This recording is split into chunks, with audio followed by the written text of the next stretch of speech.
Programang ito ay rated SPG. Striktong patnubay at gabay ng magulang ang kailangan. Maaaring may masiselang tema, lengguwahe, karahasan, sexual, horror o droga na hindi angkop sa mga bata.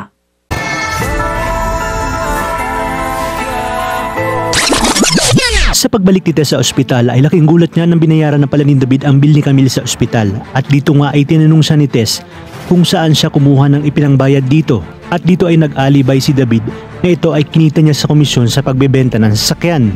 Tinanong naman ni David kung saan din ito kumuha ng ipinangbayad niya mula sa unang bill ni Camille. Kung kaya't sinabi ni Tess na humiram siya kay Beng. Ayon naman kay David na kailangan ibalik niya ito sabay abot ng pera sa kanyang nanay Tess. Sinabi pa ni David na bakit hindi ito nagsasabi sa kanya. Ang sagot naman ni Tess na gusto lang umano niyang makatulong kay David. Samantala, bumalik na nga si Severino sa club at kinausap si Mama Janet. Sinabi nga ni Severino na ipinapapunta sila ng kanyang boss sa kaarawan nito kasama si Monique. Habang si Natanggol naman at ang kanyang tropa ay patuloy pa din ang paghahanap ng matinong trabaho.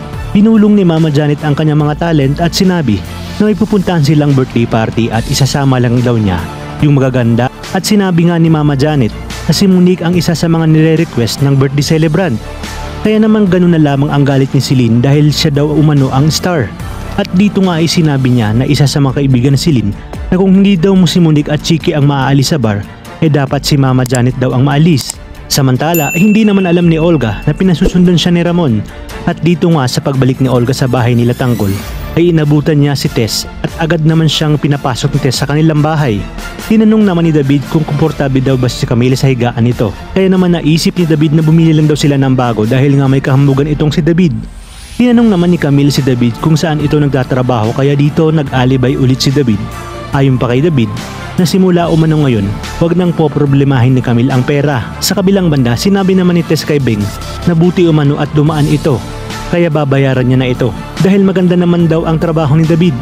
Kaya naman dito sinabi ni Olga kay David na big time na daw pala ito.